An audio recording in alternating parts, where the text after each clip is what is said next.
Vamos a comenzar con esta mesa esta noche. En primer lugar, agradeciendo a las autoridades del IUSAM, en especial al señor rector, doctor Rodolfo Montillán, y a la secretaria de Extensión, Liliana Mangel. También a las autoridades de arriba que nos ceden este espacio.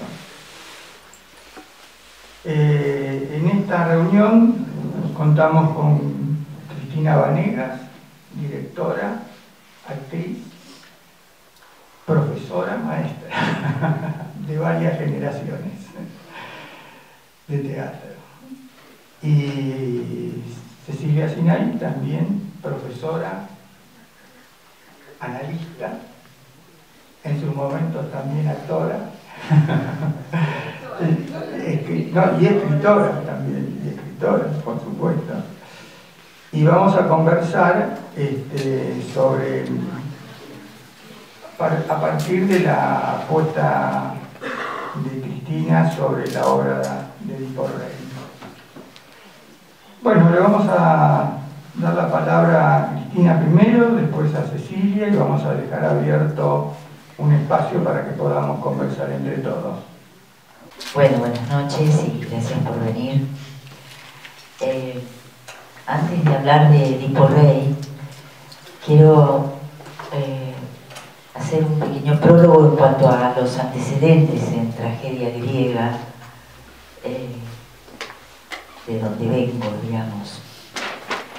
Hace 30 años, con Alberto Ure, después de ensayar 1 año y medio, en ese año y medio él tradujo con Elisa Carnelli la Antígona de Sófocles. Aquí está editada por Editorial Leviatán, Antígona por Ure. Somos Antígona e Ismene.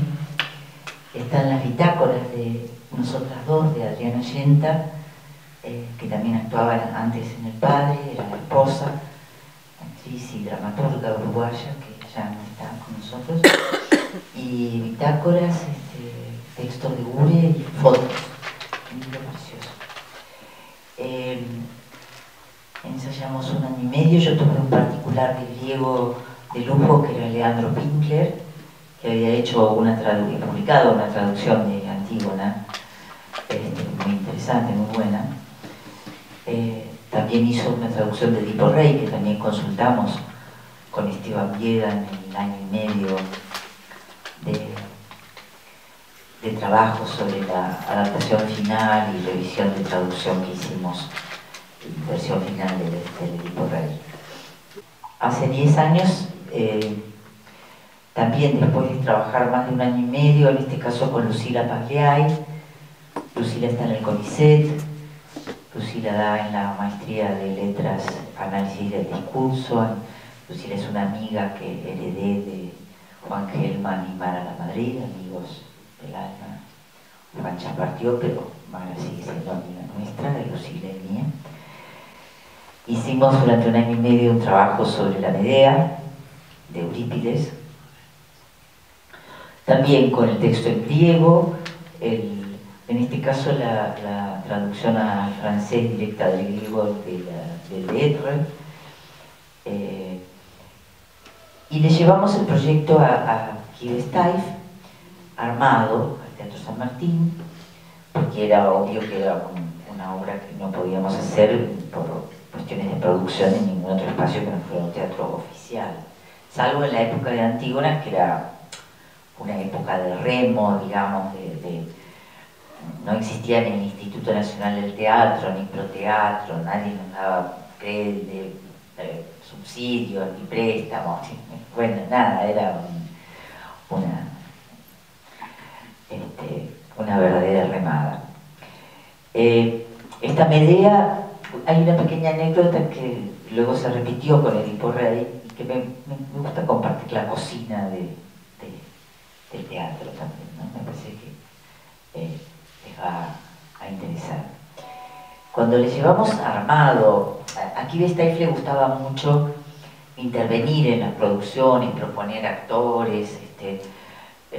Durante muchos años hubo un elenco estable en el San Martín, yo siempre tenía la sensación de que veía la misma obra, porque eran distintas obras, pero como eran los mismos actores, y que había como una estética dominante, que era como una estética de la cultura oficial, digamos, ¿no? A mí por lo menos a mí, digamos, me producía un estado de confusión, no sé. Bueno, fuimos con Pompeyo Audiver, que primero habíamos pensado, después de trabajar más de un año y medio con Lucila Pagliari, y armamos todo, convocamos a Carmen Valiero para que hiciera la música. Yo con Carmen vengo trabajando desde hace muchos años, también está en Edipo Rey. Y fuimos con todo el paquete a proponerle a Quive el proyecto. A Quive le gustó mucho. Primero con Pompeyo habíamos pensado que él hiciera Jasón, yo Medea y codirigir. Después nos dimos cuenta de que iba a ser un lío. Y entonces decidimos que yo hiciera Medea y que él dirigiera. Y que la escenografía y lo que sería, no existe el crédito en teatro de dirección de arte, pero en realidad en la realidad era una dirección de arte de Juan José Cambre, pintor, arquitecto, gran amigo que venía trabajando con nosotros, con Ure, la primera obra que hicimos con Ure de Griselda Gamarra. Así que bueno, con Cambre también las relaciones de hace 30 años. Aquí le pedimos 10 coreutas para el coro de Medea, que es un coro de mujeres. Quive nos dijo 10 no, 5. Como le estábamos llevando todo el paquete y en algo teníamos que ceder, no sé, un momento tarado claramente nuestro, dijimos, bueno, qué sé yo, nos vamos a arreglar. No salió el coro de Medea, no era un coro, era un quinteto de distintas generaciones, hicimos algo, pero no. Se hizo este libro sobre fragmentos inéditos de conversaciones con Ure, que se llama Asaltar un banco, que publicó el Teatro Cervantes. Asaltar un banco tiene que ver con una frase que decía Ure, que era: para que salga bien una obra, es como organizar un asalto a un banco. Hay que tener una buena banda y un buen plan. Paso ya a Edipo Rey, digamos. Hubo un primer estreno de la versión de Ure y Elisa Carnelli, que según Elisa, y tenía razón, fue una traducción y adaptación muy apresurada. Armé la banda: Juan José Cambre, Carmen Valiero, Jorge Pastorino, Greta Ure. Le planteamos a D'Artagnan 10 coreutas, insistimos, en este caso hombres. Nos dijo 5. Se ve que es como un tic de los directores de teatros oficiales, o sea, a pesar de ellos incluso. Entonces dijimos, no, 5 no. O sea, no nos salió una vez, no vamos a repetir el error, hay cosas.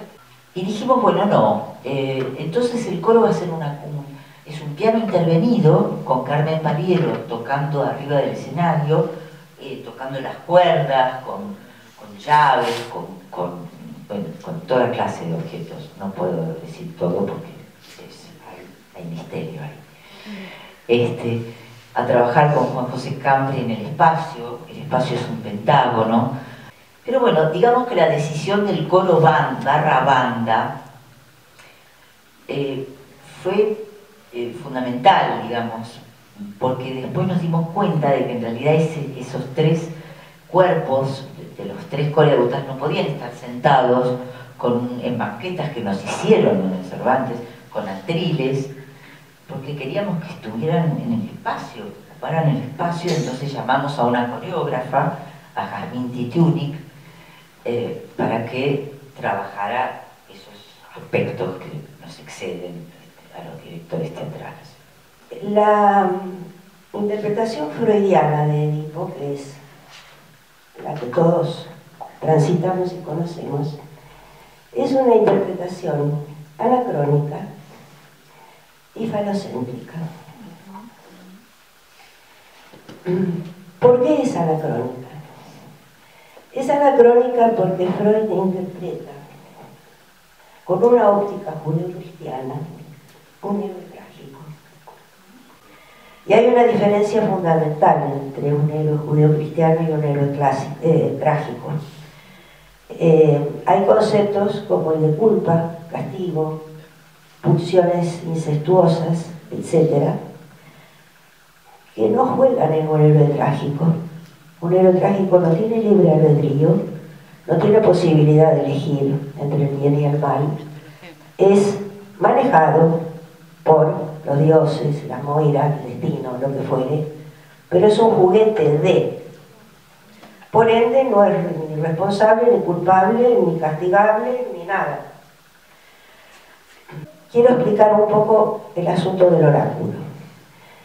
El oráculo, al que estos consultan, estaba en el templo de Apolo en Delfos. Y la cosa era así. Allí en el oráculo estaba sentada la pitonisa. La pitonisa estaba sentada sobre un trípode, inclinada sobre unos vapores que salían del ónfalo, que viene a ser el ombligo de la tierra. Todo esto la ponía en un estado particular, con lo cual no se entendía nada de lo que decía. Pero estaban los sacerdotes, que interpretaban lo que había dicho la pitonisa. En el pórtico de Delfos decía: conócete a ti mismo. No en el sentido del inconsciente, sino en el sentido de tú y tus circunstancias. Porque después había una otra interpretación de lo que decía la pitonisa, que decían los sacerdotes que había dicho la pitonisa. Era la interpretación que hacía el consultante. Así tenemos algunos ejemplos de cómo se interpreta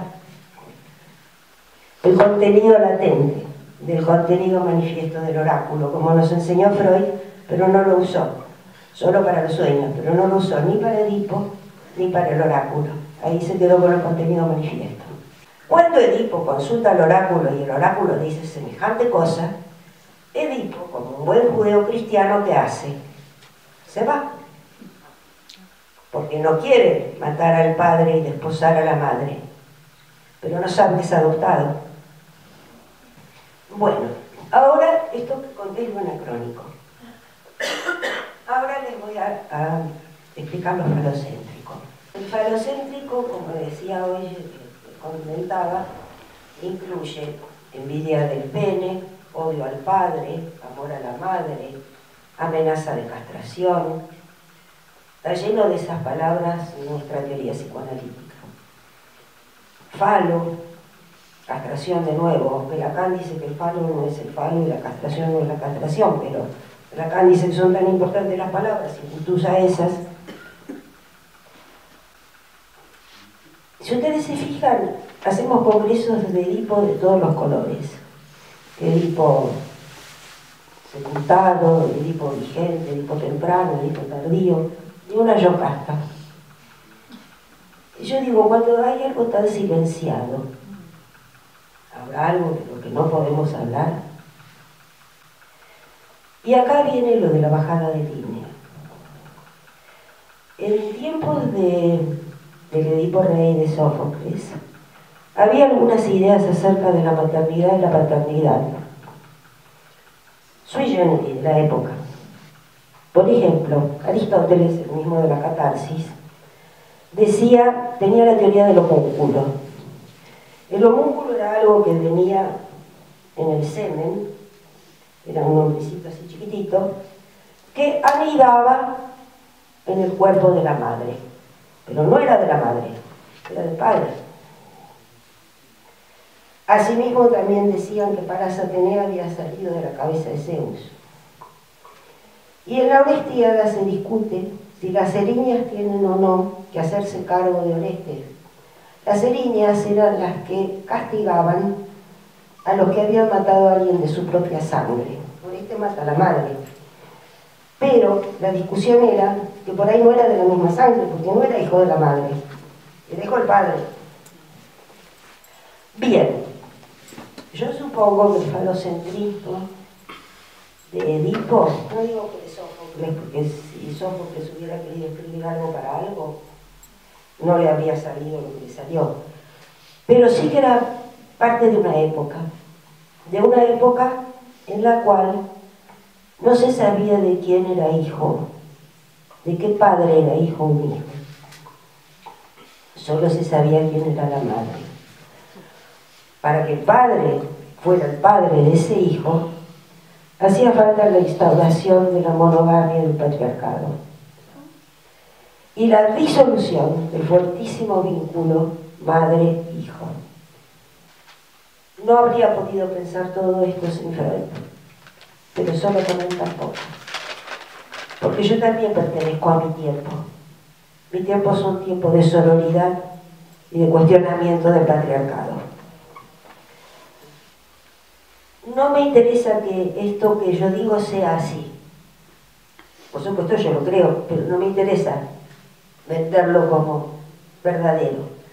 Sí me interesa que conservemos la posibilidad de dudar de cualquier afirmación científica, mítica, profecía oracular o lo que fuere.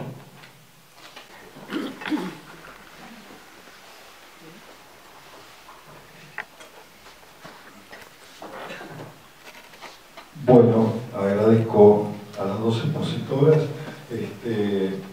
todo lo que nos han dicho y pensaba en esto que dice Cristina de el cirujeo y lo que pasa en la cocina. Y también con lo que traía recién Cecilia con el tema del poder. Dentro de la institución psicoanalítica pienso que hay bastante cirujeo, es decir, en cuanto a que tomamos ideas de otros analistas, las hacemos propias, un poco lo que está diciendo Cecilia también, pero también hay lucha por el poder. Y el poder, a mí, como lo pienso, en la institución psicoanalítica, entre otras cosas, tiene que ver con el poder de las ideas. Y en este sentido, me parece muy bien lo que dice Cecilia también, este tema del falocentrismo, pero que también en la cocina se han cocinado distintos Edipos. Y lo que cada vez me llama más la atención a mí, tal vez no pertenezco a esa generación de los 50 y 60 y 70 dentro del psicoanálisis, pero sobre todo el 50 y el 60, donde lo que trajo una mujer, que es Melanie Klein, ha sido en un momento, tal vez tomó la hegemonía falocéntrica, tal vez dentro de las ideas, pero luego ha sido diluida y atacada. Y ella decía, y valoraba mucho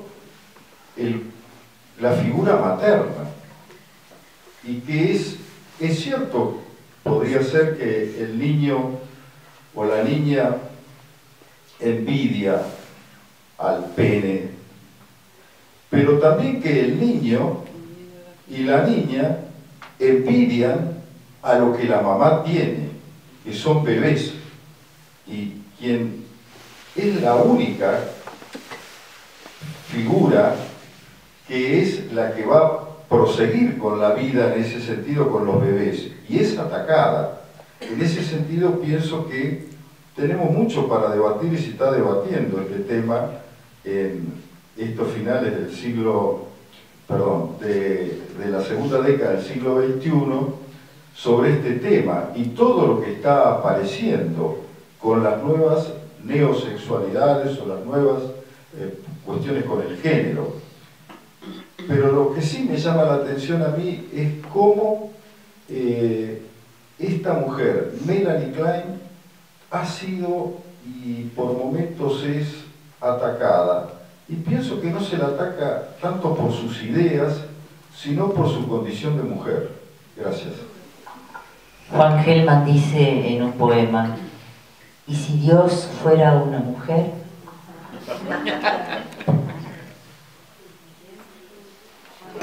Bueno, digo, cuando se asalta un banco se espera encontrar un tesoro. Bueno, entonces eso me lleva a pensar que, siendo anacrónicas las tragedias griegas que fueron creadas en un contexto tan diferente, nos siguen apasionando miles de años después. ¿Por qué será? Me gustaría saber qué piensa Cristina y si tiene que ver con alguna idea que tenemos de un destino trágico más allá de nuestra creencia en el libre albedrío. Edipo Rey se escribió hace 2600 años, no existía la tradición judeocristiana. El concepto de religión que había era otro completamente diferente al concepto de religión judeocristiana que todos habitamos a favor o a pesar nuestro, ¿no? Pero somos hijos de esa cultura, ¿no? De modo que digamos, es difícil también abordarlo, justamente por las, digamos, uno podría decir, bueno, Antígona es el dilema entre la moral y la ética,